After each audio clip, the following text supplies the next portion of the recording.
Good morning. On behalf of Mizoram Science, Technology and Innovation Council, I, Josephine Zotwangpuyi, will be your host as Department of Science and Technology, Government of India celebrates VIGYAN UTSAV, the Festival of Science. The world is full of diamonds and gems, and we are having some of them here to build this event. On this note, I would like to give my heartiest welcome to the invited speakers and all the participants.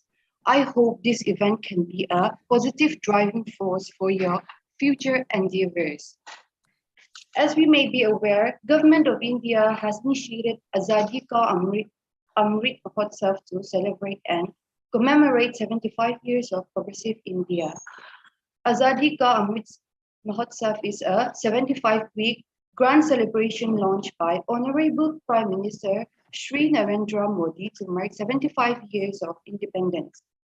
To celebrate the Mahotsav, it has been decided by the Department of Science and Technology, Government of India, New Delhi, to instigate the 1 month, 1 theme initiative, which began from September 2021 and will end in August 2022.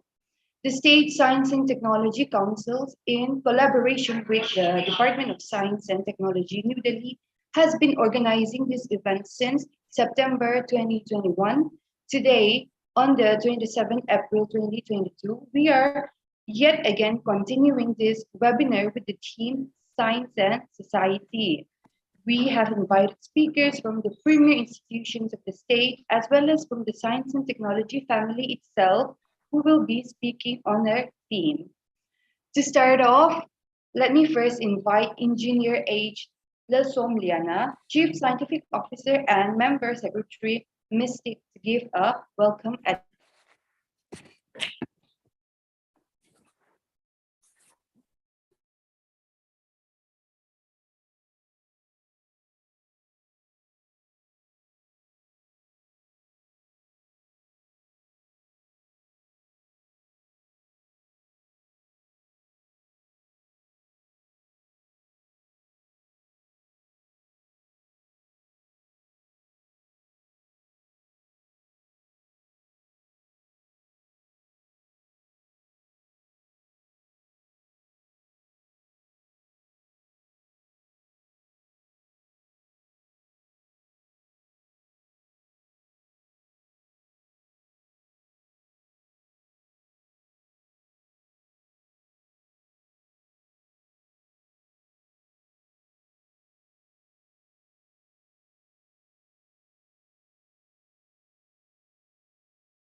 Sorry, ma'am. Oh.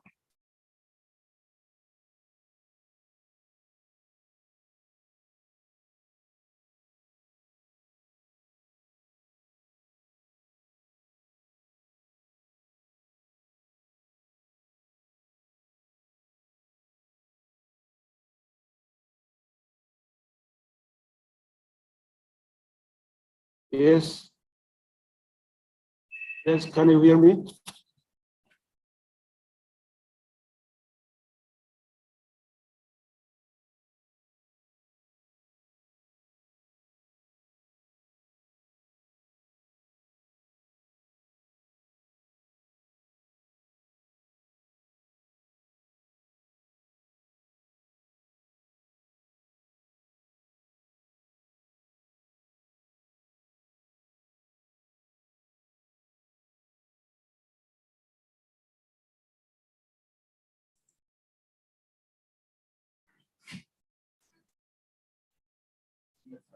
Kasi na, aron boy remote siya. Itang boy tayo lang ni. Aron boy. Oh, tino. Toko. Kan, nanti kamu. Ama kan, tulis kan lah ni soal soal. Dia kan still dia lama. Ay, ama ha, langsung. Yes. Hello. Can anybody hear me? Am I audible? Yes, sir. Sir, you are audible. Okay, thank you. There was some problems in my laptops. I'm so sorry for that. And as for I'm invited, happy to deliver my welcome speech. So to start with, good morning and a warm welcome to one and all. It is an honor to give the welcome speech and opening remarks in this webinar organized by Mizoram Science, Technology and Innovation Council under the initiative of Department of Science and Technology, Government of India. I welcome all the delegates from the Department of Science and Technology, Government of India, our invited speakers for this webinar, participants from the State Science and Technology Councils, and all the participants from Mizoram. I take this opportunity to thank the State Science and Technology Councils for joining this webinar. This shows the bonds and togetherness we have in conducting VIGYAN UTSAV throughout India.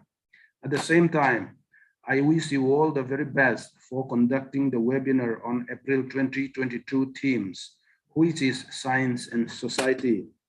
I want to thank Department of Science and Technology in New Delhi for choosing this theme, which is not only important, but also very relevant in today's world, as we are facing a global crisis due to the COVID-19 pandemic.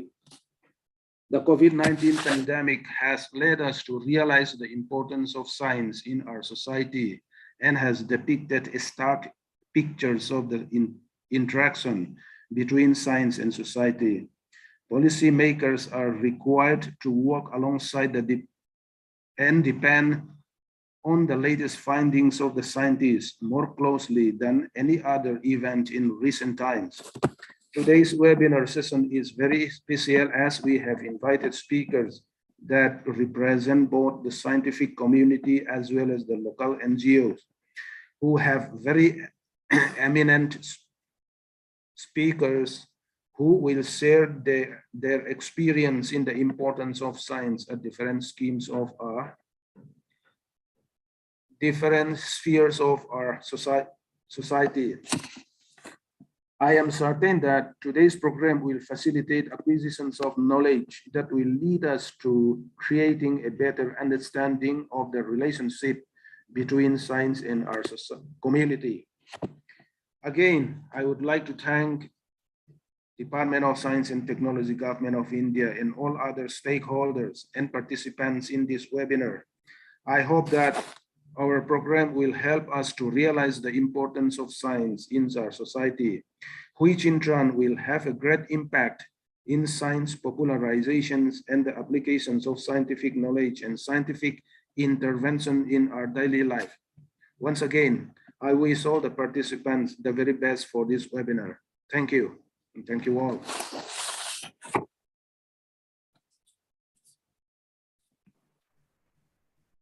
Thank you, sir, for your great speech and your powerful insight on how science influences society through its knowledge and worldview. First of all, I would like to introduce our first speaker, Professor Lan Muntwanga, Controller of Examination, Mizoram University, Tanshil Aizol.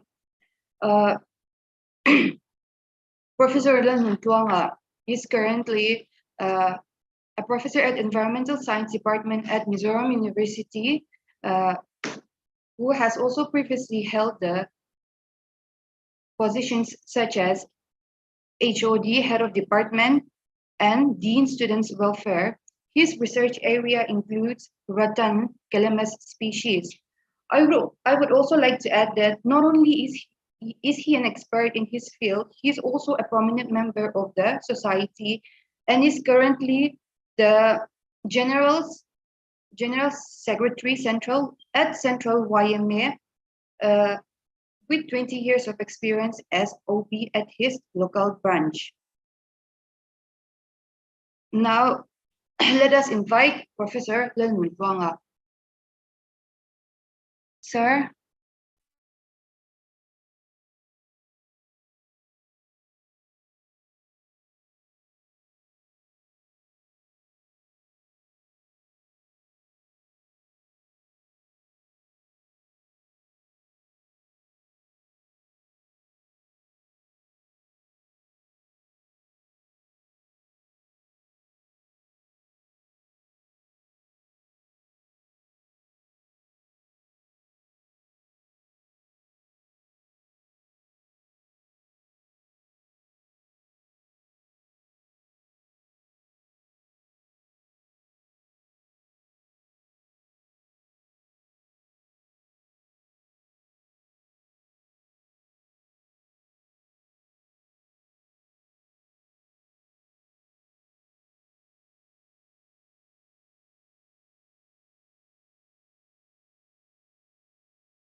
Well, it seems that Professor Nundwanga is currently facing technical issues.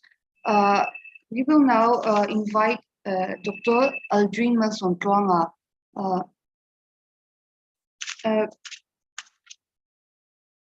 I would first like to introduce our speaker, Dr. Aldrin Masontuanga, who has done his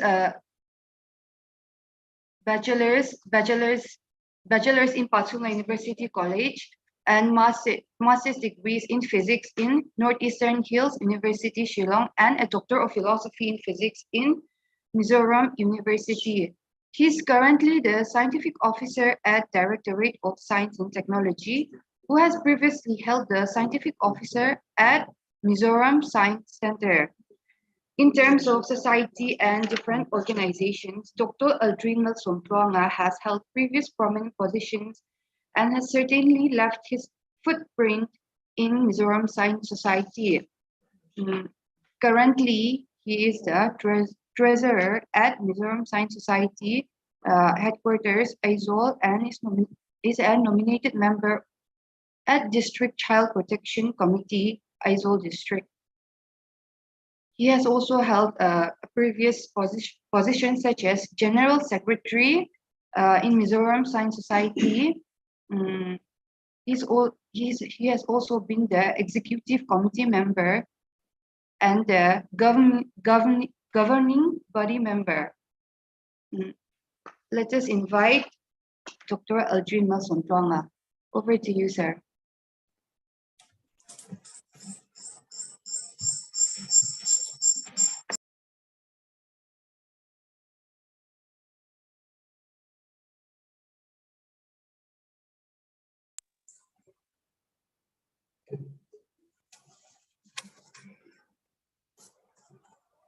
Thank you, Josephine.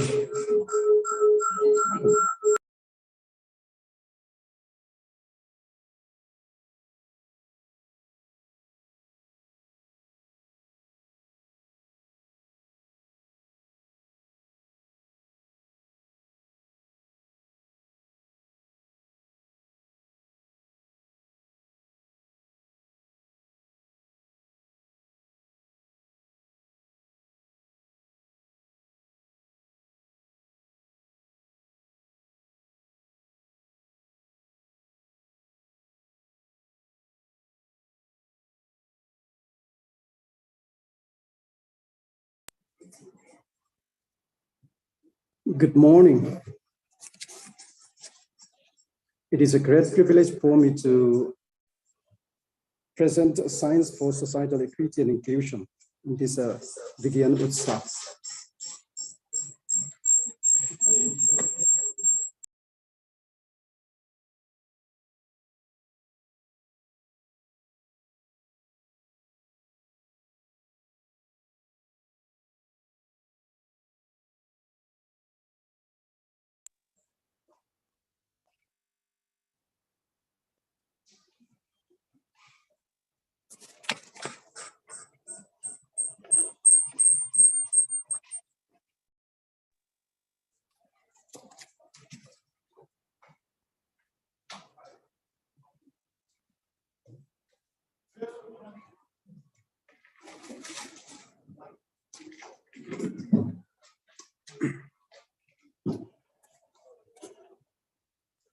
Okay, let me start.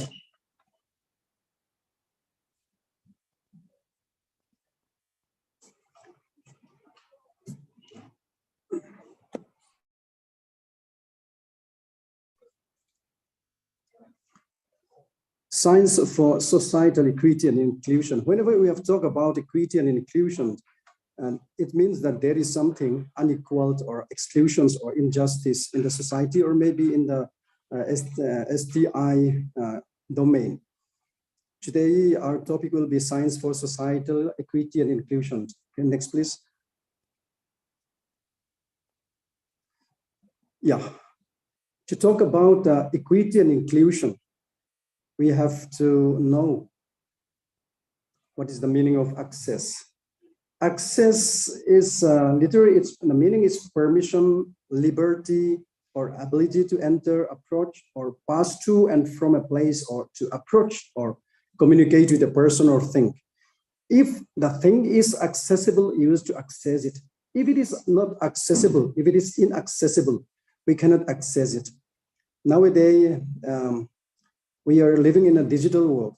This digital world is accessible for almost all the persons, almost all the people, irrespective of race, gender, or caste or creed. Then we have to access science. General people be able to access science and technology. Most of the time, science and technology is thinking that we used to think that science and technology is most probably confined in the higher education or might be in a research laboratory. But what will be the use of that science and technology if it doesn't reach the doorsteps of the common people? Science and technology is just only meant for solving the people problems, solving the problem that the people have. Okay, next, please. Then equity. Here I have mentioned equity and equality. These two words seems to be very much similar, but in reality, it's not similar. Equity is much deeper as compared to equality. It is clearly depicted in the picture. Equality means that each individual or a group of people is given the same resources or the same opportunity. Here in equality, these three peoples are given the same stool, the same standard of stools, but the smaller one, the smallest one cannot access what the resources available. Then equity recognizes that each person has a different circumstances or different needs. And then that needs have to be, the exact resources and opportunities have to be allocated to them. Then there should be an equal outcome. In the equity, they say these three peoples are watching the football. If we are given equality, the smallest one may not be able to see it. But if we are given the equity, the smallest boy has enjoyed the same facilities with the other one. Okay, next, please. Then inclusion. Whenever we talk about inclusion, there is a opposite word, exclusion. As I have talked that most of the time we think that this science and technology and innovation are mostly confined in the research laboratory, or it is for the people of highly educated people. Then some people, especially the laymen, used to think that they are excluded from the science and technology domain. But irrespective of caste or creeds or background or communities, all have to be included in the science and technology domain. Okay, please, next. Here, I have given Gandhian discourse. You know, Gandhi is the father of the nation. His principle is production by masses for masses through small scale and tiny industries, and increasing self-sufficiency of the villages in essential commodities. And then Khadi and village industries are formulated. Then Gandhi thought that traditional knowledge and traditional science are much relevant in line with the Western science and technology. These traditional technologies and traditional science also have to be comes in the forefront. And then Gandhi discourse is, he emphasizes simple living, sharing of resources, need over greed, and gave importance to self-control over control by the other and other moral aspects in production. Gandhi might not specifically stated the inclusions and equity discourses, but he inculcated this access, inclusions, and equity in his discourse. Please next. Then I have given him Nehruvian discourse. Nehru, the first prime minister of India. And then after the independence, our political leaders are very much aware that science and technology are crucial for the development of the nations, for upliftment of the socio-economic upliftment of the people or the country. That is why in the five-year plan, the first 5-year plan, they are expanding the laboratories under the CSIR, and then national laboratories were set up. And at other time also, space and atomic energy are given much importance. Substantial investment is also given there in the space and atomic energy. And then later in 1960, there was a green revolution, and then emphasis is on strengthening of research in agriculture under the ICAR Institute. And then in 1970s, during that time, a prime minister was Indira Gandhi, who gave much importance to technological self-reliances. And because of that, in 1971, Department of Science and Technology was formed. It was established under the government of India. And then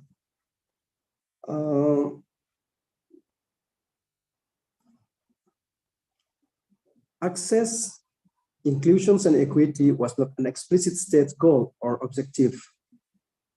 Although the presumption was that S&T can result in social transformation that will bring in more inclusion, improve access, and result in better and equitable distribution.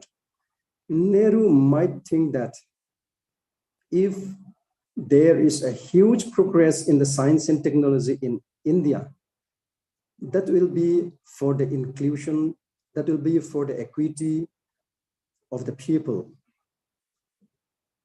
Please next. Okay, this is the United Nations Conference on Trade and Development statement. It stated that in a highly unequal society, STI is often an elite activity, serving a few people and industries.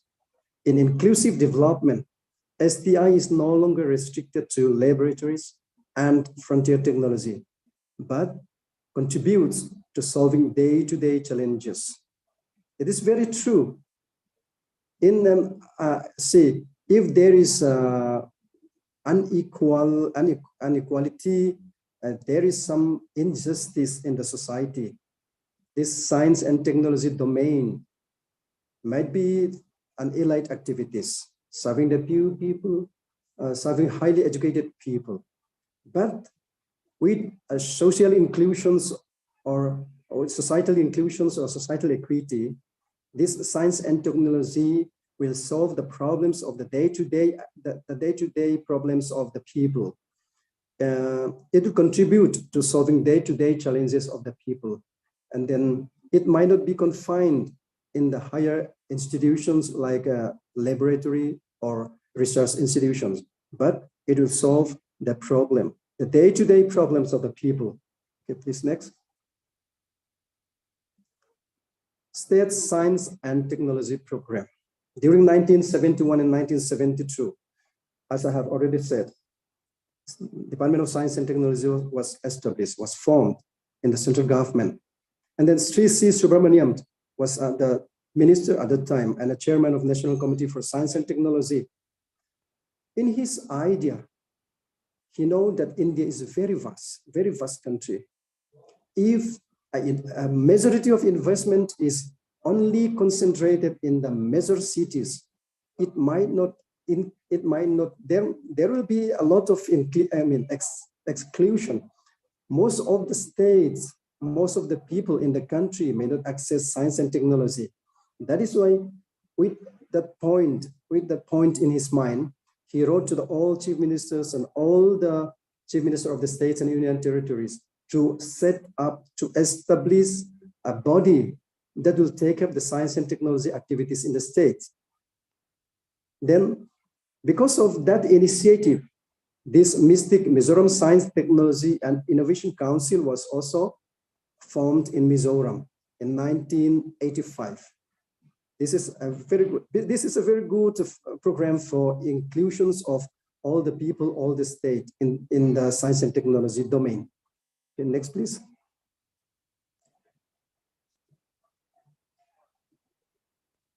Yeah, here I have mentioned this United Nations Sustainable Development Goal number 5, gender equity.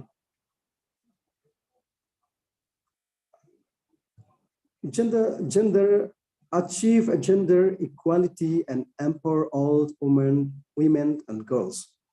This is one of the sustainable development goals of the United Nations, and it is in goal number 5. Because of a pandemic, their goal may not be achieved their goal may achieve at certain extent, but it cannot yet fulfill because of this pandemic during this time. Okay, next, please. In India, we have the Women Scientist Program for the inclusions and for the equity in the science and technology domain. This Women Scientist Programs was established or was formed under the Department of Science and Technology, Government of India. This Kiran, knowledge involvement in research advancement to nurturing. Under this Kiran, there were 3 components. Components mean Women Scientist A. Women Scientist A is for providing the opportunities in research, might be in the theoretical or might be in the practical, in the applied sciences. And then Women Scientist B is meant for technology development and demonstration. This is for societal benefit. And then Women Scientist C was meant for self-employment. And then under the Kiran, there is another scheme named Curie, Consolidation of University Research for Innovation Excellence in Women University.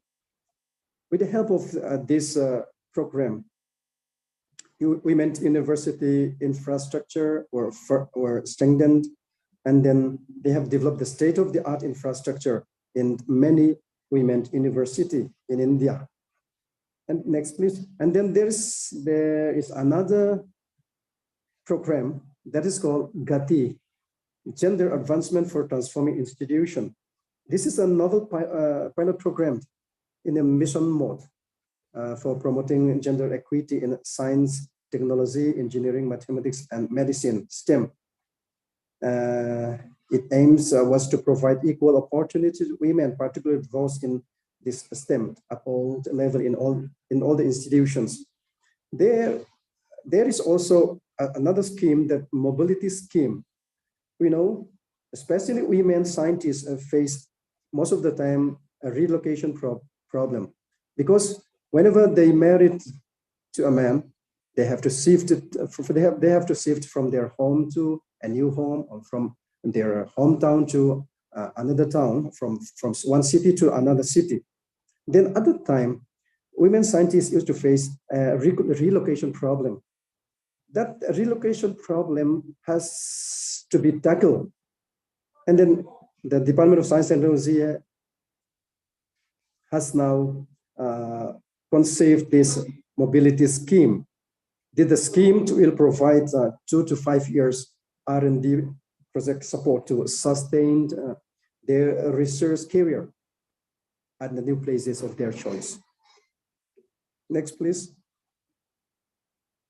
Okay, here I have given faculty-wise enrollment of women in higher education from 2001 to 2019.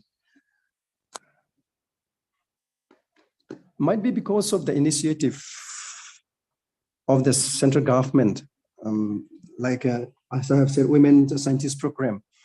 In 2001 to 2002, the percentage of the overall enrollment of the faculty in the science and technology is 10.8%, 10.8. But let's say in 2018 to 2019, it was increased exponentially. There's a faculty-wise growth of women enrollment in science and technology in the higher education during 2018 to 2019. It goes up to 16.3% of overall overall enrollment.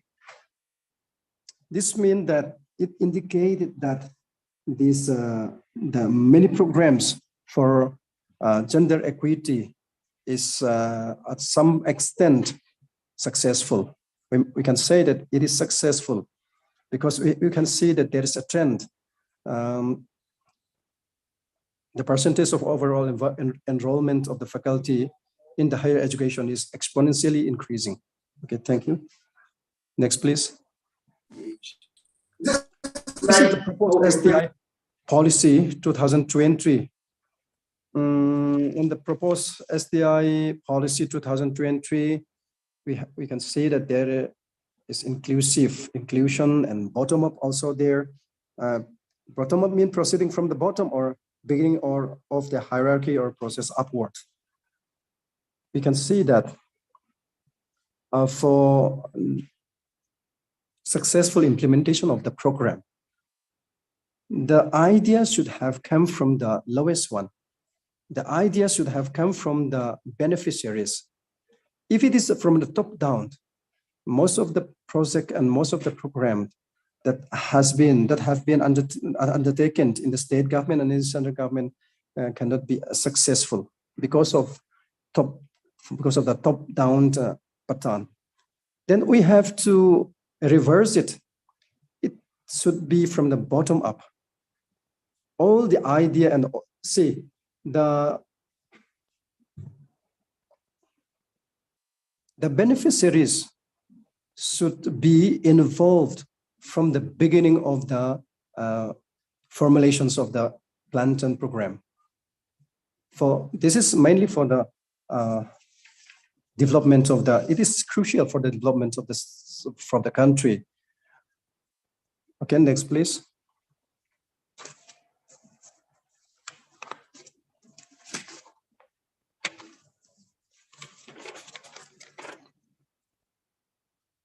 Institutionalizing equity and inclusion.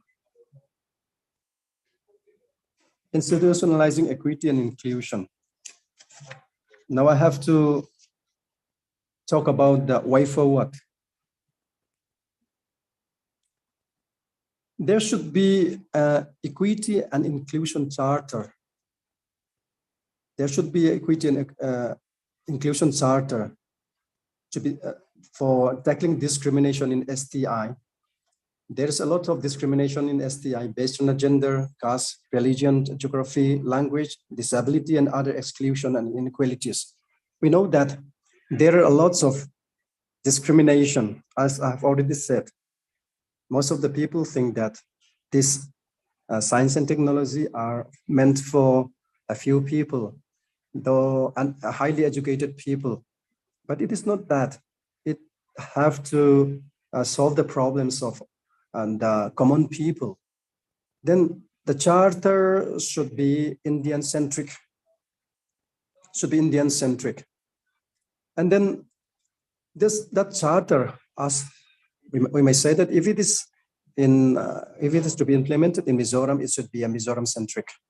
The charter. There should be a charter. Please, next slide, please.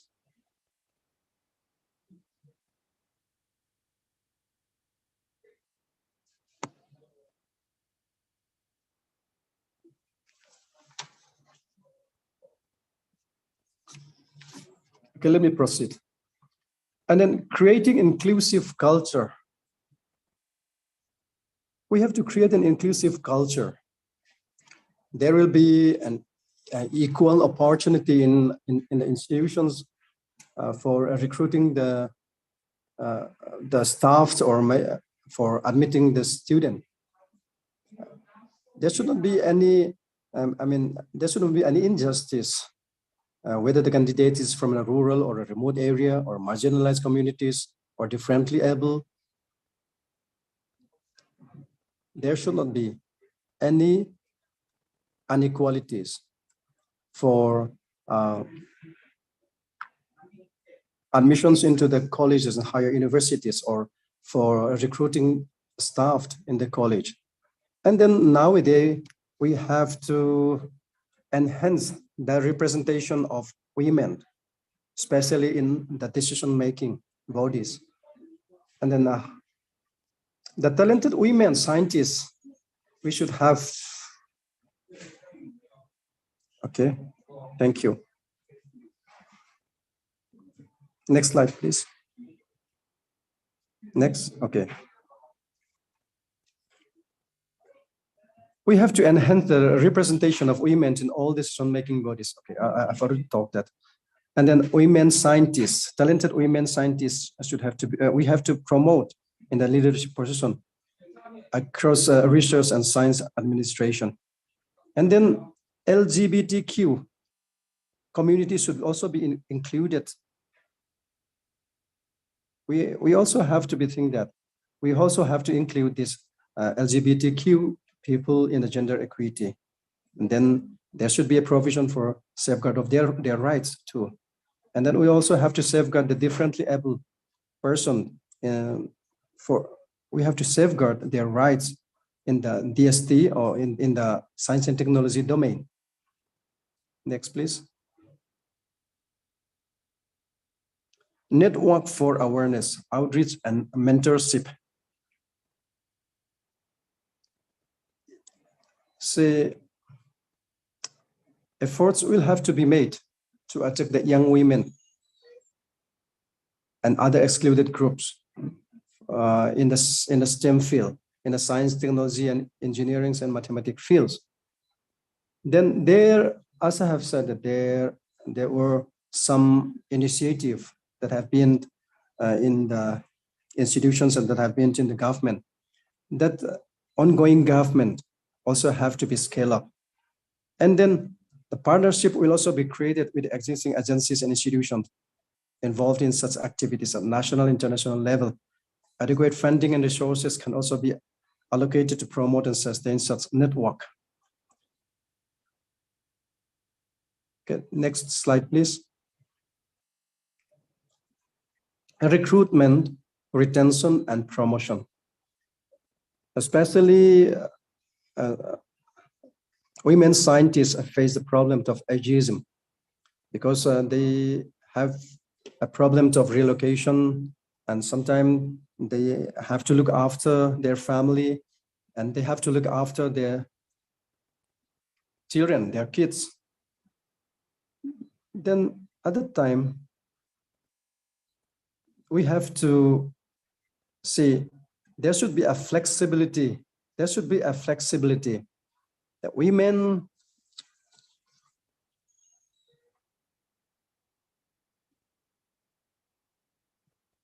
see the age cutoff will be implemented considering academic ages rather than biological or physical ages.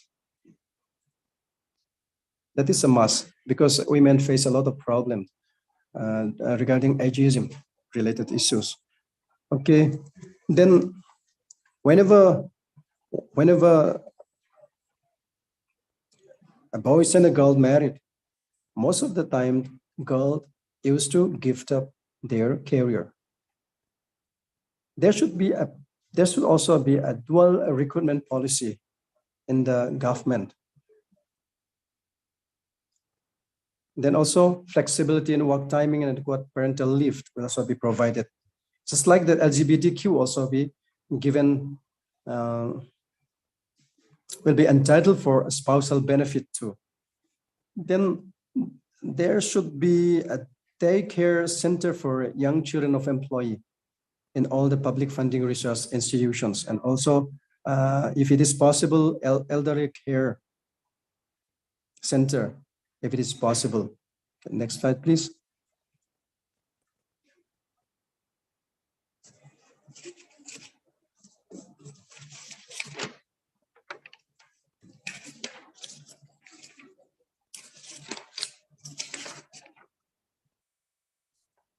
And there is another institutional mechanism. As I have said, that based on the principle of charter, we have to develop the charter. Institutional mechanism will also have to be created to bring about diversity, equity, and inclusion in science and technology domain. This will remove barrier to participation and then ensure the recruitment, retention, and effective engagement of the excluded groups and marginalized communities. And then person will be made for sensitization, orientation, counseling with regard to gender, sexuality, ethnicity, language, and disability. And then that regulatory provision should also be strengthened for ensuring that examinations and inquiry of complaint about discrimination, biases, and harassment. It will be followed by this disciplinary action proportional to the severity of the offense, as it is done in the other forms of ethical misconduct. Next slide, please. Okay, next.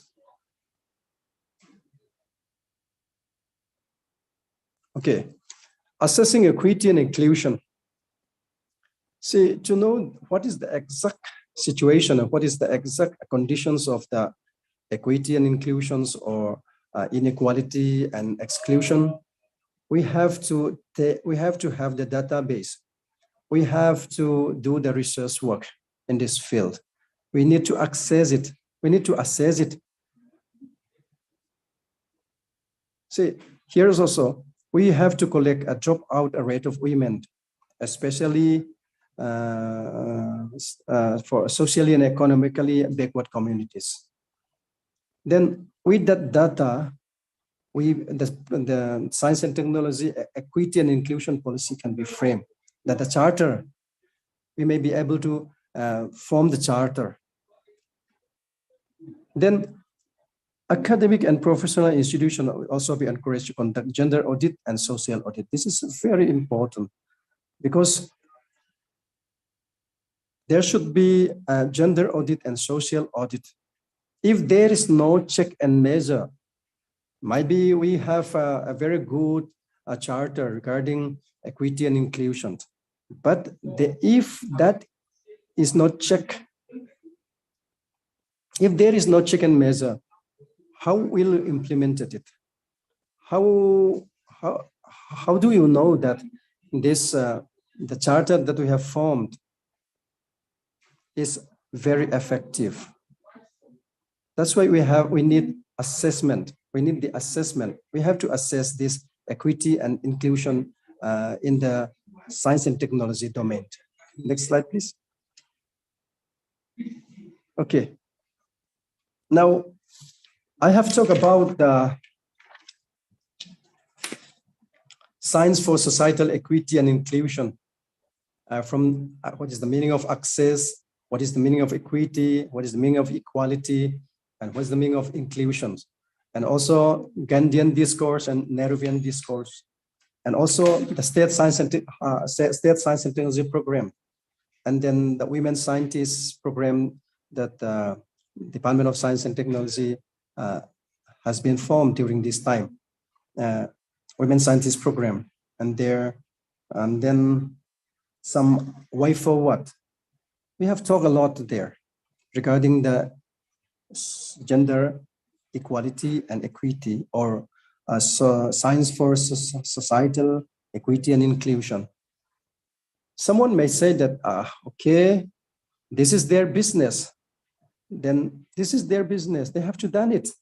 But there are people who are now been facing the problem because of this inequality or injustice, like physically or mentally disabled persons, or maybe because of the social conditions, maybe because of the caste or creed or religion. That we have to take it up that step right now.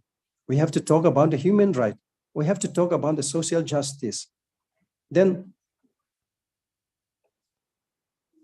as depicted in this picture, we talk.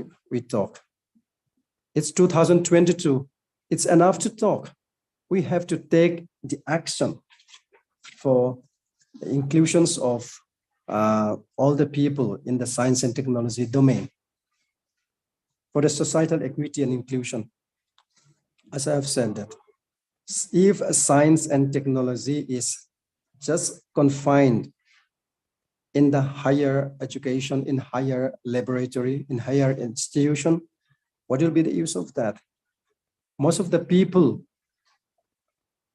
we have done a research work that may be leading to the PhD, maybe, but we have a very good thesis, We compiled the thesis book, and then the thesis book was kept in the laboratory, or maybe in the library, or in the department library, or in the central library. What will be the use of that?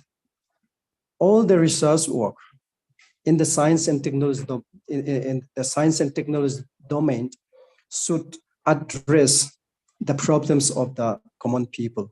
Science and technology should be delivered to the common people to solve their problem. It is 2022. Not only talking, not only presenting, not only speaking about the inequality or injustice or equity or inclusion. We have to take action. We need to take action. Let us take action right now. Thank you.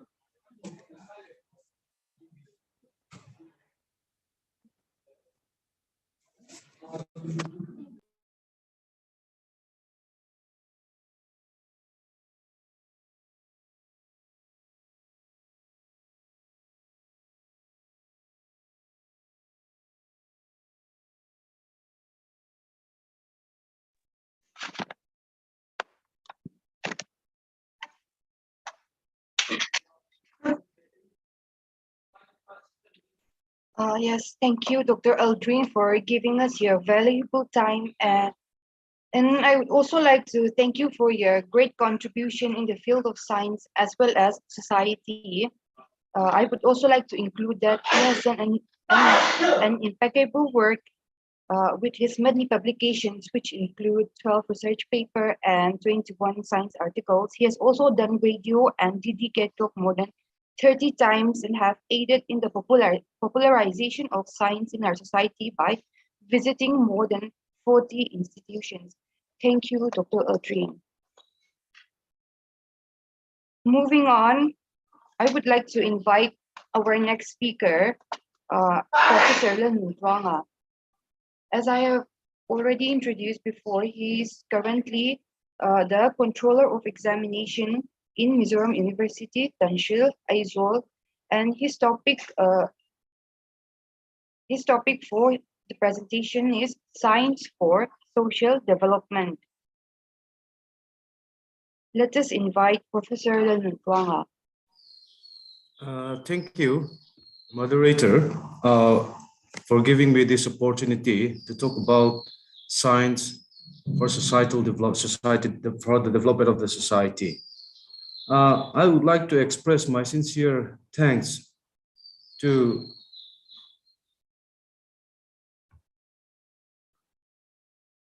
Mystic. Am I audible? Am I audible, please? Hello? Am I audible? Yes, sir. Yes, sir. You were audible, sir. I would like to express my sincere thanks to the Chief Scientific Officer of Science and Technology for giving me this opportunity to speak about science for social development. We all know about how science is important for the society and how science influences the development of our society. So let me highlight some of the important points with regards to the topic. So we all know this science, the activities that related with science have contributed significantly to the betterment of the society. So every one of us can spell out how science affect or how the activities of science have a positive contribution in our day-to-day life, in our personal life, in our family life, in our social life. We can cite so many, we can, easily cited so many examples for the contribution of these science activities for the betterment of, or for the well-being of our society. Then regarding this social development, we can say this social development as improving the well-being of every individual in a society so as to reach their full potential. This social development, the main aim of this social development is to make the person or to make an individual to be able to meet the full potential or to be able to reach his or her full potential with the introduction or with the induction of this science. Before moving in with the Mizoram context, let me highlight some of the development, that social development that brings out by the science during the 18th and 19th century. During 18th and 19th century, the world recognized, or what happened, big things happen in the world. That is the Industrial Revolution. This Industrial Revolution is, brought about by the development in the science and technology. That development in science and technology especially shaped up the economy of Europe and America during this 18th and 19th century. Because of this Industrial Revolution, there is a growth in the field of, or there is an advancement in the field of agriculture. More and more crops are, more and more food grains are produced during this 18th to 19th century with the induction of a new technology or with the induction of a new invention.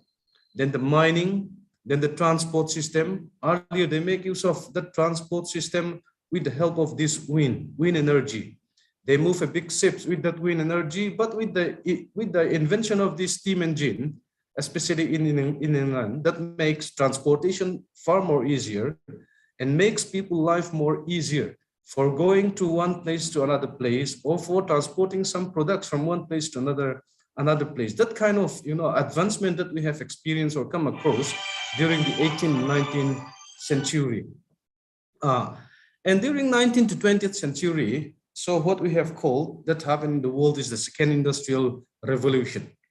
During this Second Industrial Revolution, what we have experienced is growth and development in the field of this electricity, then invention of this electric motor, then invention of this light bulb, then advancement in the field of medicine. So new medicines, then vaccines, those things are discovered or invented during this 19th to 20th century. Then there is, advancement in the studies of physics, engineering, then telegraphy, telephone, and television. All these things happened during the 19th and 20th century. Then during the last part of the 20th century, again, we have come across with the invention of these motor vehicles, aeroplane, and make use of the nuclear energy for producing energy and for producing different products. Then the space studies, and in the field of satellites, we are advancing compared to the previous century. Then stem cells therapy is also coming up in the last part of this 20th century. So the advantage or the advancement in all these fields makes life more easier and improve the living condition of the society or the individual so that they can easily meet their requirements during this period of time. Then during that two industrial revolution, that is during the 17th to let me see the 20th century, then during that period, this science brings social change throughout the world. Science brings social change throughout the world. Then during the Renaissance period in Europe, they used to refer science as a social institution. So in Mizoram, we called OMA as a social institution. Just like that, that shape up the society. During the Renaissance period in Europe, science shaped up the society. Just because of that, they called science as a social institution. That means the importance of science for shaping up the economy, for shaping up the living condition of the individual, the living condition of the society, and science brought up, or science push up, the economy. That is how they call this science as a social institution.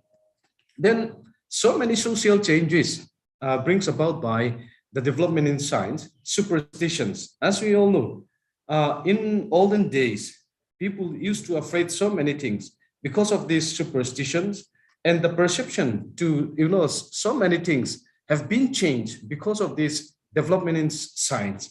The hypotheses and the theory, so many hypotheses and so many theories we have come across. Some hypotheses are not at all reliable. Some theories are not at all reliable, but no one challenged during that period. Then they said when art, they said art is just like an oval shaped. So that is the hypothesis. No, some hypotheses talk about art is not just like oval shaped. It is just like a plane. So that kind of hypothesis and that kind of theories and conceptions are there. So those hypotheses and theories are replaced by the reliable one because of the advancement in this science and technology. Then the scientific outlook, the outlook brings reformation in the society. Just because of that reformation, scientific outlook from the science point of view, the outlook of the people have been changed. So as I already mentioned, science is a social institution. During the Renaissance period in Europe, that outlook brings so many reformation in the society. The perception, the concept, the hypothesis, the theories, so many things have been changed by science. Just because of that, they call science as a social institution. Now let us move to the state of Mizoram with regards to this science and social development. Let us first move to agriculture, horticulture, and forestry sector. We all know we the Mizo people depends on this shifting type of agriculture. Then the horticulture crops that we have grown, as we all know. Then the forestry that we have, as we all know. Our forest cover, the green cover that we have is declining. Then the horticulture production, think about the horticulture production, whatever we have, the agriculture production, whatever we have. Prior to 1966, there is a famine. There is a famine in the state of Mizoram. Prior to 1966, Mizoram is self-sufficient in agriculture as well as in horticulture. We never, import fruits, rice, those things from outside. We are self-sufficient. We are self-reliant in this agriculture and horticulture sector. But because of some insurgency problem, our dependence on agriculture, horticulture, so many people cannot take up that kind of activity. Just because of that, we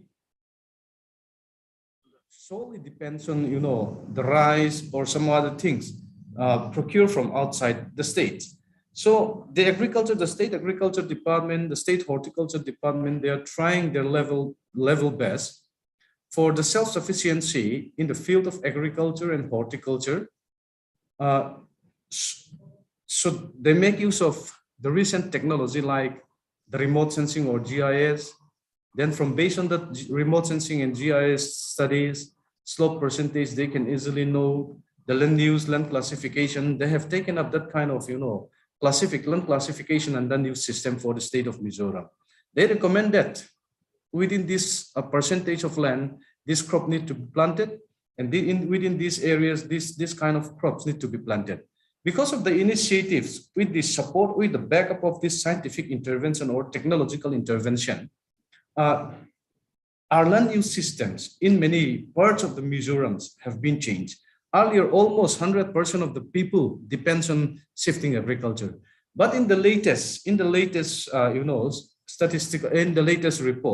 statistics that we have, almost 50% of the people still depends on this shifting agriculture. From 100 to 50% change is a very much change for this within a short period of time. The dependency from shifting agriculture is changing to permanent type of agriculture in different parts of the state. That is, with the induction of this remote sensing GIS and this land use system pattern, then with the introduction of high yielding disease-resistant species, see the crops that we have grown in the states, whether it is agricultural crops or horticulture crops, their yield is not much as compared to those genetically modified crops, those high yielding varieties. Okay, so the agriculture department, horticulture department are introducing those high yielding varieties with a short duration period for production of these fruits and all. So now many of our cropland areas are occupied by these high yielding varieties. So one good example that we have had is here, this cabbage, tomato, then these beans. Let me cite this example.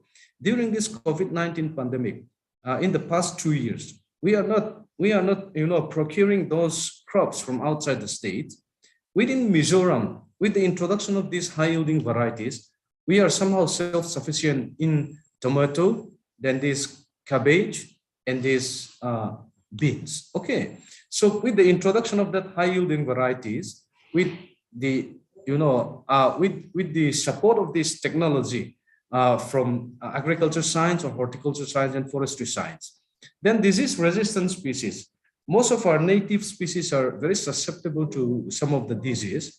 So some of the department is introducing some disease-resistant species so as to withstand the attack of those disease or those pests and pathogens.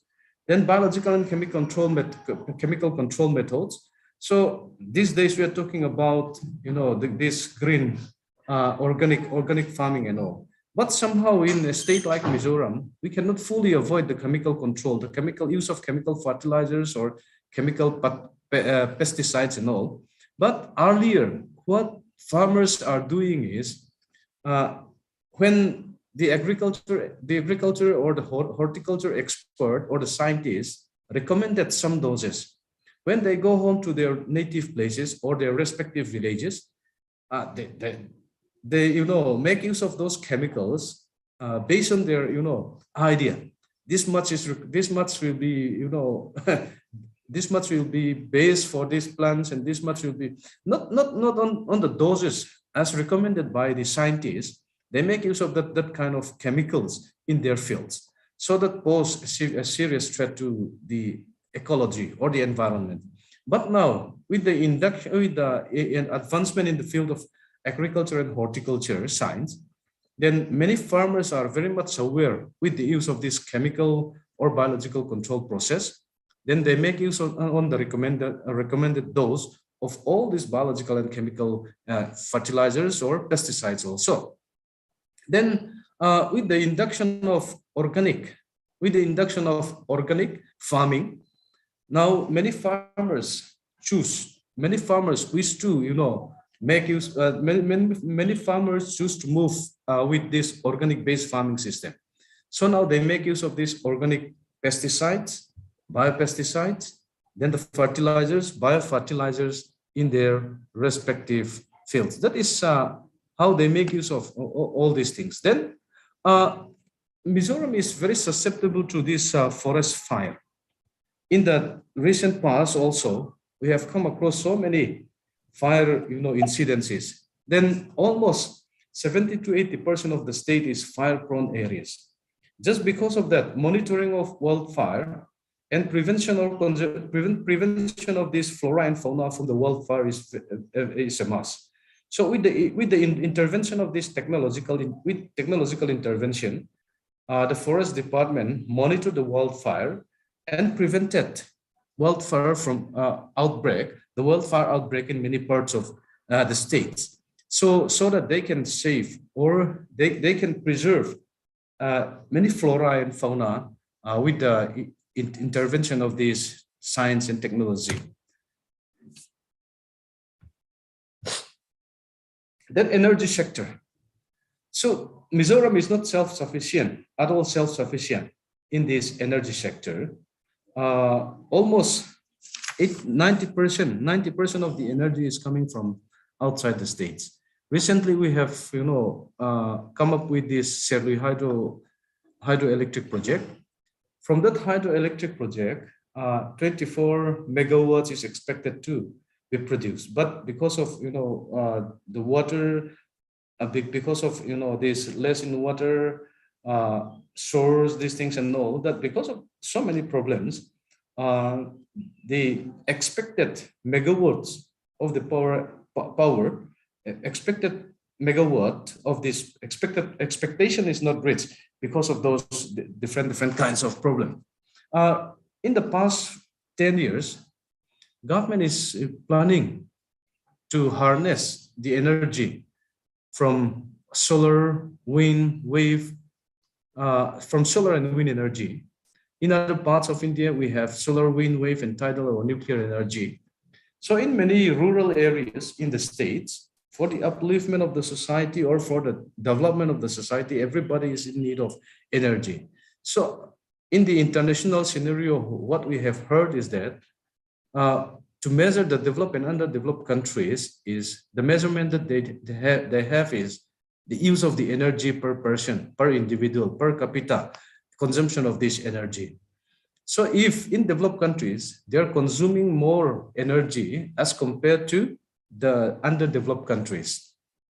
So with the state government initiatives for the enhancement of the society or for the enhancement of our development or for the improvement of our livelihood in the rural areas, they start this harvesting of solar energy. They make use of this solar energy for lighting, for cooking purposes, and for water pumping, and for charging their mobile phone. This use of this introduction of this solar energy, as we all know, is a low cost. At the initial stage, the investment might be very high, but when it's operate, it is something like a zero, operational cost as compared to the non-conventional sources of energy resources. Compared to the non-conventional sources of energy, the price compared to that price is also, this is the low cost energy with high return. See, we have the potential of harvesting of this solar energy in different parts of the states. Recently, our power and electricity minister also, inaugurate one solar power station not far from Khozol. That in that area also, they can easily make use of that solar energy for lighting, for cooking purposes, for pumping water. And recently, the PHE minister inaugurate one, water pumping units for one locality with the support of this solar energy. That kind of initiatives have been taken with the harnessing of the solar energy. The state government, with this harnessing of this solar energy, we can enhance the livelihood of the society, the people, the livelihood of the people, and that will, end up in the development of the society. Then transport and communication. Earlier, transportation from one place to another is very difficult, and the communication is also very difficult. See, during the olden days in Mizoram, when something happens, some bad things happen, so they send somebody to one villages. Okay, sometimes they make use of 1 week, 2 weeks, 2-3 days like that. But now, with the improvement in transport and communication, within a day we can know each and everything what happens. Within a minute, within a few seconds, we can know what things. So that improvement in this transport and communication, or development in transport and communication, enhance the development, the societal development. See, one good example that we have is Aizawl Lunglei World Bank Road. This Aizawl Lunglei Road is the lifeline. Aizawl Lunglei Road is the lifeline for the southern part of Mizoram. when landslide occur, then many people in the southern part of Mizoram, they are facing so much of problem, scarcity of food, scarcity of oil, that kind of difficulties that they are facing in the southern part of Mizoram. But with the technological support, with the advancement in the technology, so Aizawl Lunglei World Bank roads have been taken up by the foreign company through World Bank support. So they have taken up environmental impact assessment. So based on the EIA, environmental impact assessment, so with the technological support, without causing harm, without much causing harm to the environment, they can carve out the road from Aizawl to Lunglei World Bank Road. That minimize the timing for journey from Aizawl to Lunglei, and in terms of emergency also, as they can easily reach from Lunglei to Aizawl, or from southern part of Mizoram, they can within a short period they can reach Aizawl. Minimization of the timing, then we can gain so much of time and we can do so many things. This is the advancement in science. That advancement in science help the people and makes life more easier, then keep us closer and makes life easier. So with the invention of this mobile phone, telephone, television, this IT in the IT sector, those kind of development also keep us closer and makes life easier, and makes us move towards this development. Then in terms of healthcare also, earlier in Mizoram, many people died because of this tuberculosis, TB. Many people died. They used to call us Ngor in Mizo. So, but now TB medicines, vaccines, medicines have come up. So many people, nobody, or I'm see, many people are prevented from dying. They are prevented from dying from this tuberculosis, and they get vaccinated with the TB vaccine. These things, that the different kinds of vaccines are coming up. So many people with this scientific backup, with the scientific interventions, so many vaccines, so many medicines have come up, and so many equipments have come up. Then our healthcare facilities is also improved. So for societal development is also healthy. Health is very, very important, very much important. So many diseases that have reported in earlier times are no longer reported and are no longer a threat for the society in the state of Mizoram. During COVID-19 pandemic time also, with the advancement, with technological backup, the fatality person is very less in the state of Mizoram as compared to other parts of India. See, medically, the facilities that we have is not good as compared to other parts of India, but the fatality percentage is very less because of the knowledge that we acquire for creating this awareness among the mass. In spite of having that health facilities that we have, poor health facilities that we have compared to other parts of the world, the fatality percentage is very less. Okay, so in that way, in the field of agriculture, horticulture, or forestry, or even in energy sector, or in different sector, our lives is improved with the induction of this new scientific intervention or new scientific invention. Then that makes the development, the societal development in that fasten the societal development. So many things we can say in this science and society development of society, but the time that the time allotted is only 20 minutes. I think I use up the time allotted to me with that few words. I'm very thankful once again to DST and Mystic. Thank you very much.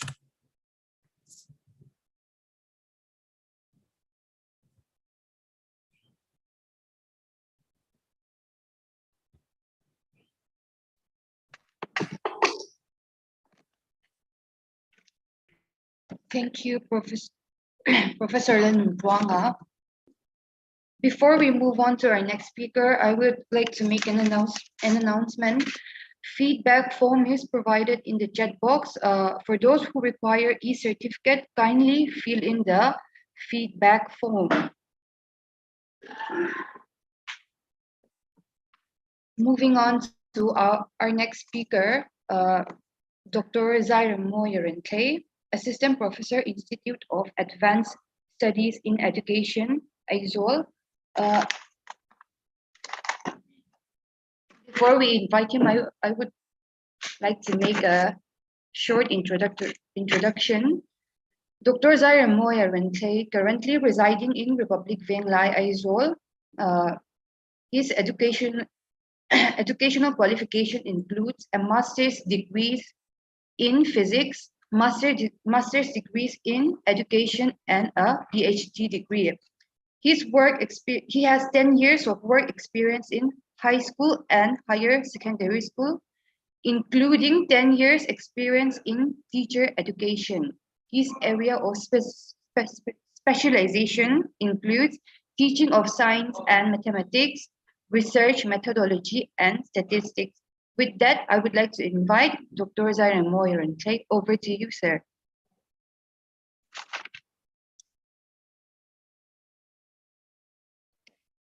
Sir, you are not audible. Sorry, I'll just close it. So a very good afternoon to the host, to the esteemed speakers, Dr. Aldrin and Professor Tuanga, and everyone else attending today's program.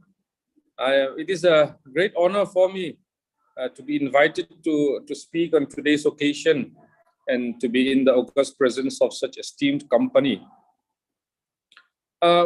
I was immensely pleased when I first heard that I had been asked to speak on scientific temper and the role of science education in developing scientific temper, since this is something that in teacher education, especially in the education of science teachers, it is something that is very dear and near to us. The development of scientific temper or scientific temperament is one of the primary aims of science education. And it saddens me deeply today to see that we are not achieving this goal. I hope today's program will prove to be a step forward in the right direction. But what is exactly scientific temper that we are going to talk about today? Scientific temper as a concept has existed for a long time, and the origin of the term is unknown. But the exact terminology started to be used in the mid-19th century. It was Thomas Aloysius Hughes, a Jesuit scholar, who first gave a short definition in 1893, and saying that a scientific temper means scrupulous and rigid exactness, which is the outcome of exact science. In his Conway Memorial Lecture in 1922, Bertrand Russell used the example of Albert Einstein to explain the meaning of scientific temper. The concept of scientific temper was popularized in India by Pandit Jawaharlal Nehru, the first Prime Minister of independent India, who wrote in his famous book, The Discovery of India, the scientific temper points out the way along which a man should travel. It is the temper of a free man. We live in a scientific age, so we are told, but there is little evidence of this temper in the people everywhere or even in the leaders. What is needed in India today is a scientific approach, the adventurous and yet critical temper of science, the search for truth and new knowledge, the refusal to accept anything without testing and trial, and the capacity to change previous conclusions in the face of new evidence. The reliance on observed fact and not on preconceived theory, the hard discipline of the mind. All this is necessary not merely for the application of science, but for life itself and the solution of its many problems.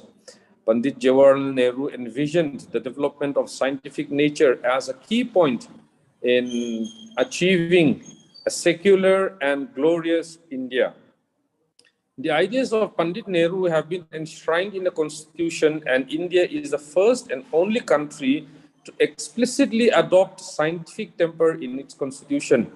In the 42nd Amendment in 1976, Article 51A sub H was added under the fundamental duties that states, "It shall be the duty of every citizen of India to develop scientific temper, humanism, and the spirit of inquiry and reform."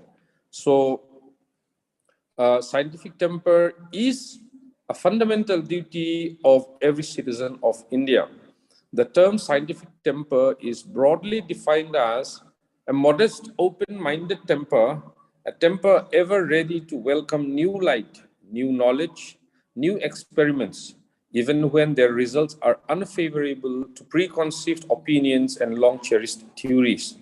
It is a way of life which uses the scientific method and which may consequently include questioning, observing physical reality, testing, hypothesizing, analyzing, and communicating, although not necessarily in that order. Discussions, arguments, and analysis are vital parts of scientific temper. It aims to inculcate the values of scientific thinking, appreciate scientific development, and drive away superstition, religious bigotry, and all forms of pseudoscience. A statement on scientific temper prepared by a group of scholars and issued on behalf of the Nehru Center, Mumbai in July 1981 mentions that scientific temper involves, among others, on the following promises.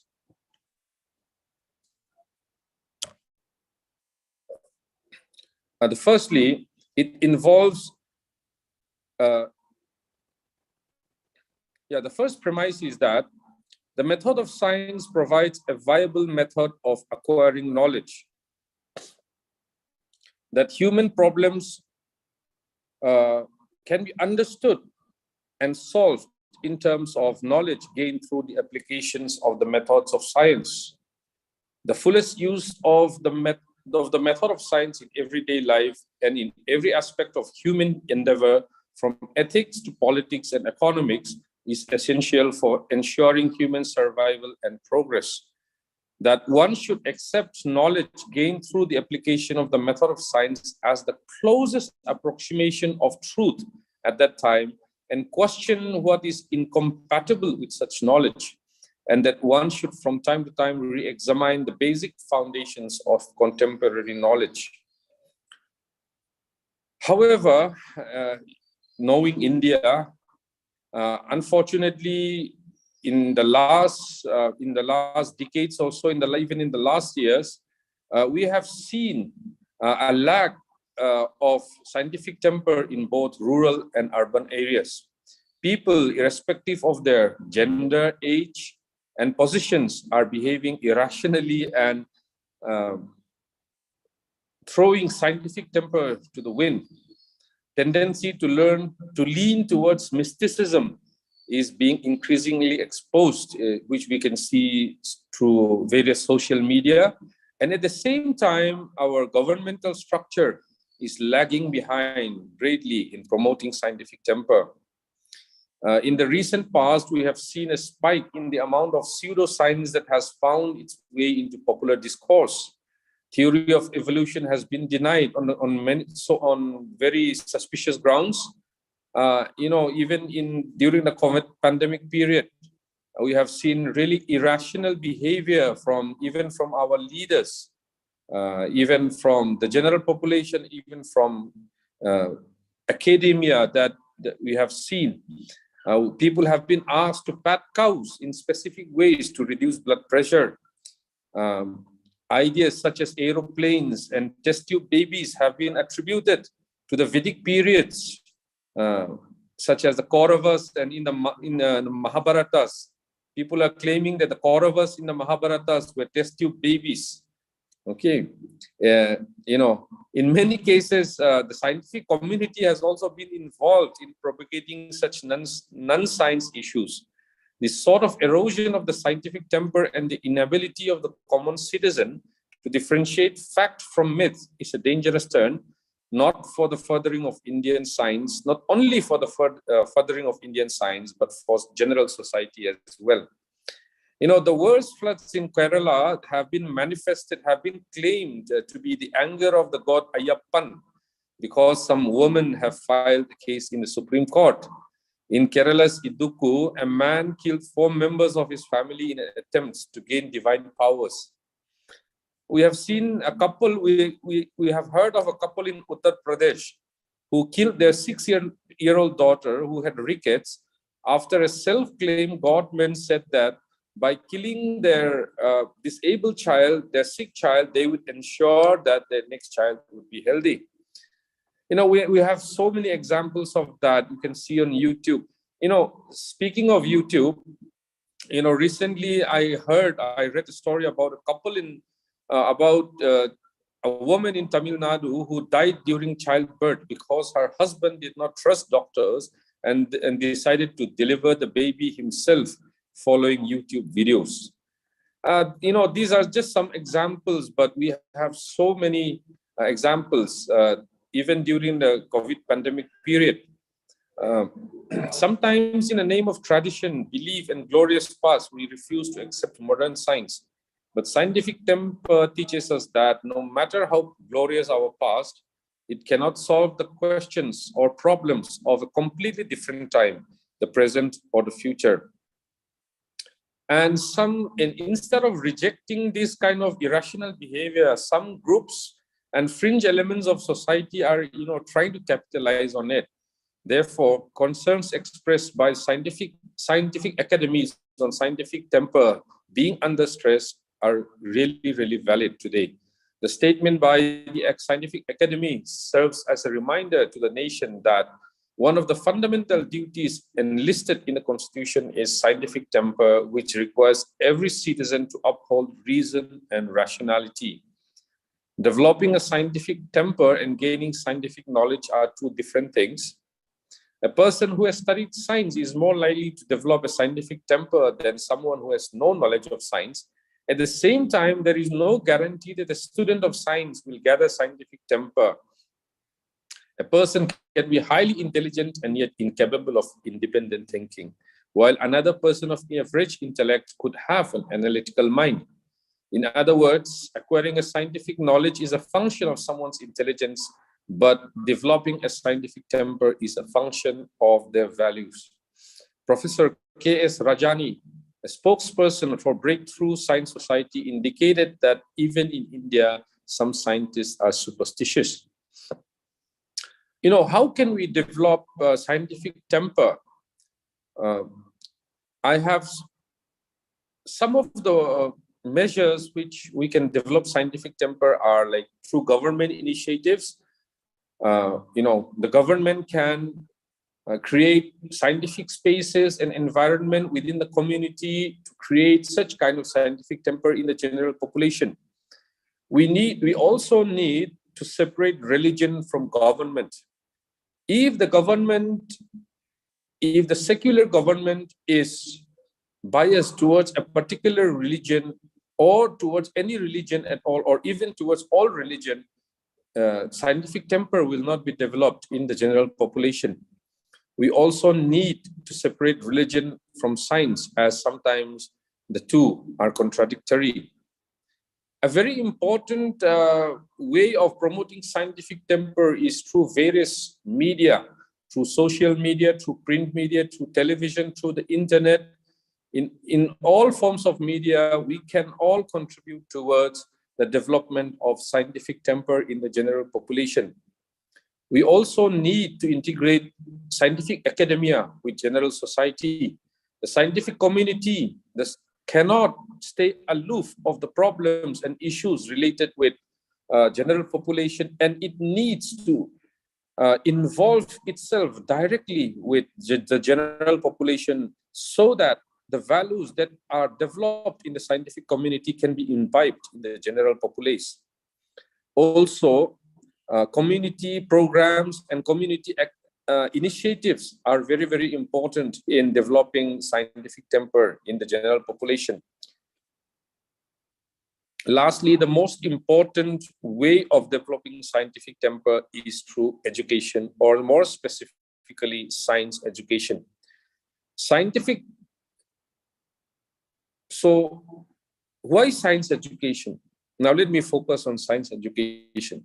Now, science education, especially at the elementary and the secondary level, is the agency through which a society can be changed. It has the largest base, it reaches the largest number of people, it affects the largest number of the largest percentage of the population, and it is involved with or every member of the society. So science education has indeed the largest base. Also, in science education, we have trained teachers and trained personnel who are supposed to be trained in the development of scientific temper in children. So not just anybody can imbibe the values of scientific temper, because it is a temperament that has to be developed over the years. Scientific temper cannot be developed overnight by just giving an awareness program or just by a television talk show, although that would help. However, it requires years of rigorous scientific practice. It requires years of setting of the mind, of imbibing the values of scientific temper. And to do that, we need trained people who are experts, people who are knowledgeable in that field. So science education has the largest number of trained personnel, science teachers in every level of education, and science education is perhaps best poised to develop scientific temper in the general population. Also, there is a saying that if you teach a child where to go, he will follow it for the rest of his life. So when we start from a young age, when we start from kindergarten, when we start from primary school, middle school, till through high school and through higher education, we are able to develop such scientific temper because it requires a long time to develop scientific temper, and we have to start from a young age. The innocent minds, the open minds of young children needs to be trained in the scientific method and in the development of scientific temper.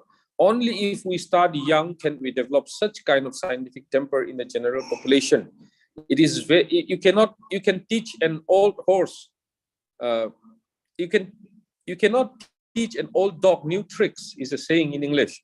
So it is very difficult to develop such kind of temper and attitudes in old people or in adults. But it is relatively easier to develop such kind of attitude, such kind of mindset, such kind of habits in children, which they will carry on through the rest of their lives and imbibe to other people in the society as well. So science education is paramount, is in that it starts from a very young age. It is sustained through several years of learning and practice, and it gives us a systematic way of imbibing scientific temper in our general population. So that is why science education is perhaps the best platform to develop scientific temper in the general population. Now, we already have science education in our schools. We are already teaching science in our schools, but why is scientific temper not being developed in our students?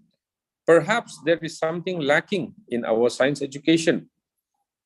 So I have listed a few points that I feel are critical, that issues that need to be resolved immediately.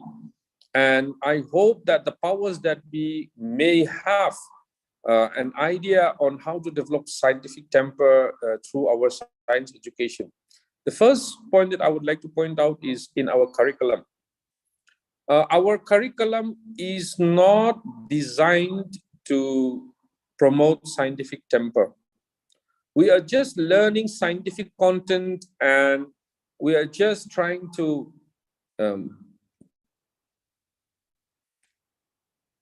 push the scientific knowledge into the minds of the students. We're just trying to cram that knowledge into the minds of the students. We are not developing a habit. We are not developing a mindset. We are not developing a way of thinking that is critical, that is analytical, that is independent. So our curriculum needs to be reorganized. With special emphasis on practicals, projects, independent work, independent inquiry, free learning, discovery learning, all those sorts of aspects of the curriculum needs to be reorganized. We have to change the way we evaluate the learning of science also. In Mizoram, in class, we know the ground reality in Mizoram. There is practicals only in class 9 and 10. Practicals are started only in class 9 and 10. And in majority of the schools, practicals are not conducted in class 9. Just for the sake of examination, a few practicals are conducted in class 10, and that is not going to develop scientific temper in the students. We need to start experimentation, practicals at a very young age, even from the primary stage. We have to conduct science practicals from a very young age. We have to help them develop critical and analytical thinking and develop the scientific attitude at a very early age. By conducting a few practicals in class 10, we are not going to be able to develop a scientific temper or scientific attitude in our students. Also, our curriculum is very rigid. It is not flexible. It does not allow for independent inquiry and independent study. Science is, by the very nature of science, a very rigid and inflexible curriculum is not conducive to the learning of science, and in particular, in general, and the development of scientific temper in particular. So the curriculum needs to be reorganized, revamped, with emphasis on practicals, projects, and independent study by the students. Also, secondly, the teaching learning processes. We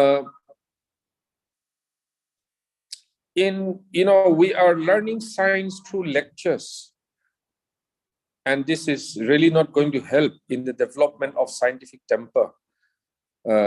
We have to refocus, we have to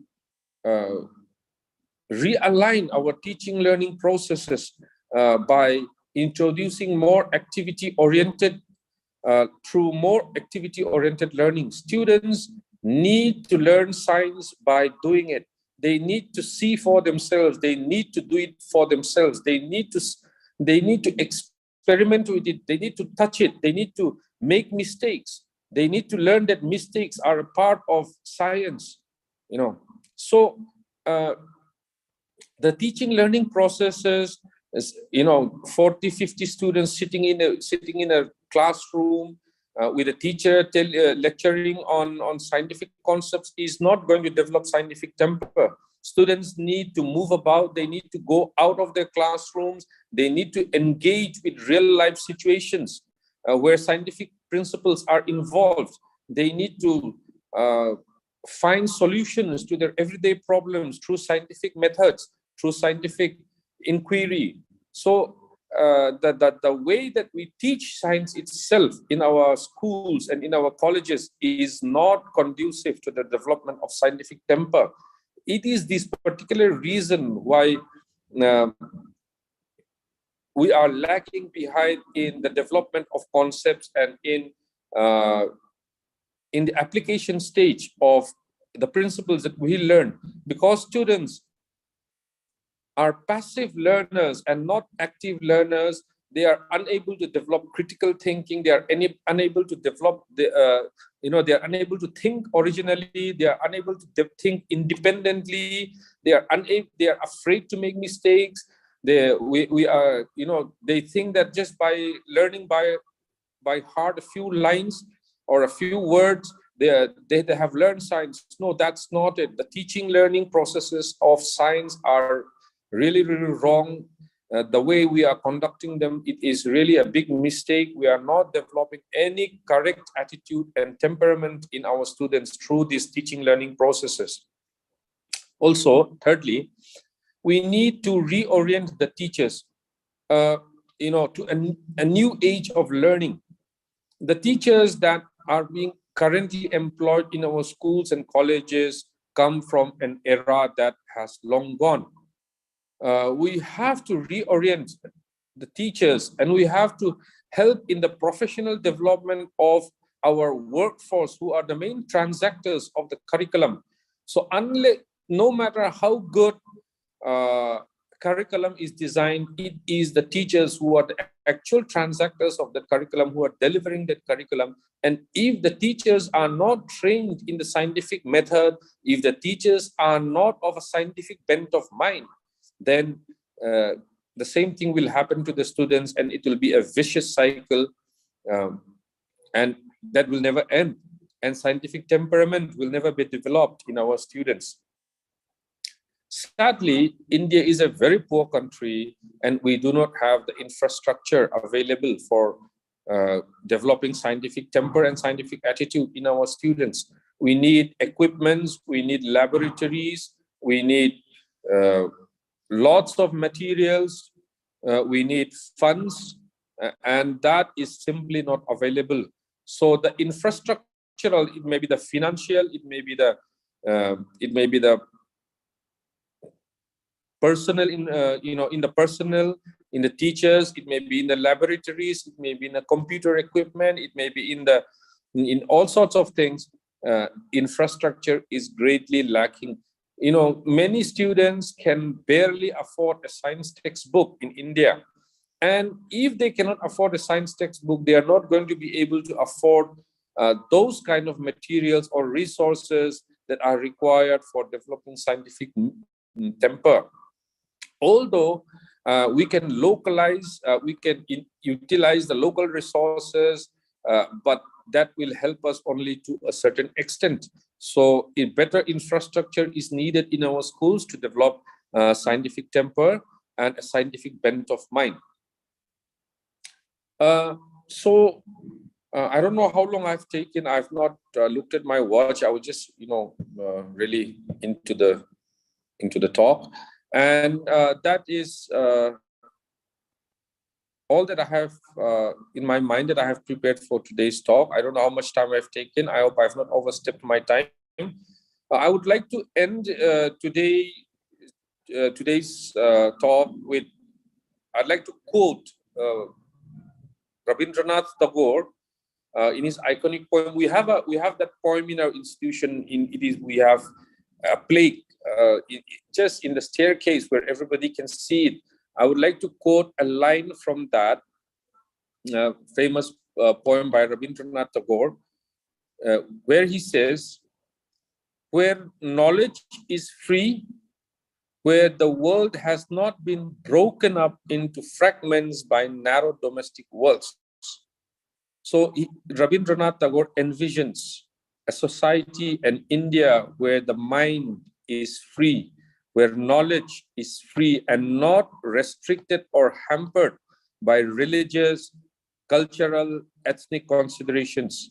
So hopefully we can develop scientific temper by all of us working together, by the Department of Science and Technology, by the teacher education personnel, but institutions, by the directorates, and through the NGOs also. And unless this is developed, I think we will not see a bright India that is not divided by narrow domestic walls. Thank you very much for patiently listening. Thank you very much.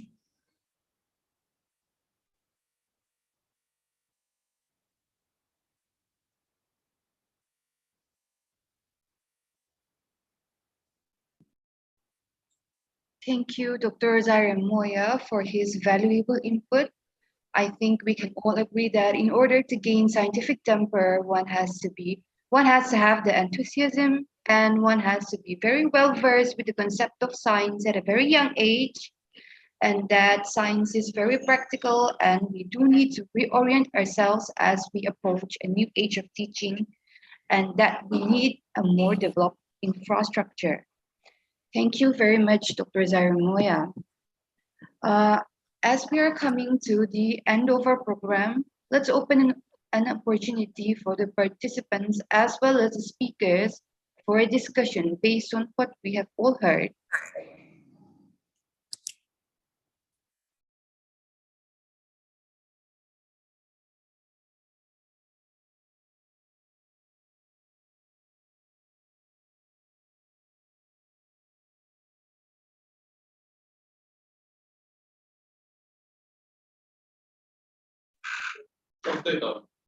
Okay, it seems we are all very contented with all of our speakers.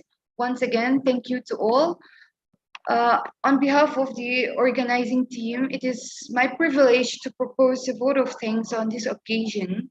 My heart fills with lots of gratitude and respect for our distinguished guest speakers for not only sparing their invaluable time for us to grace this occasion, but also for enlightening us with their commendable talk on the subject.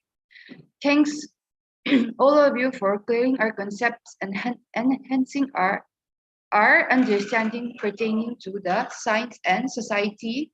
You have indeed put best of your effort to make this event unforgettable event. Thank you all.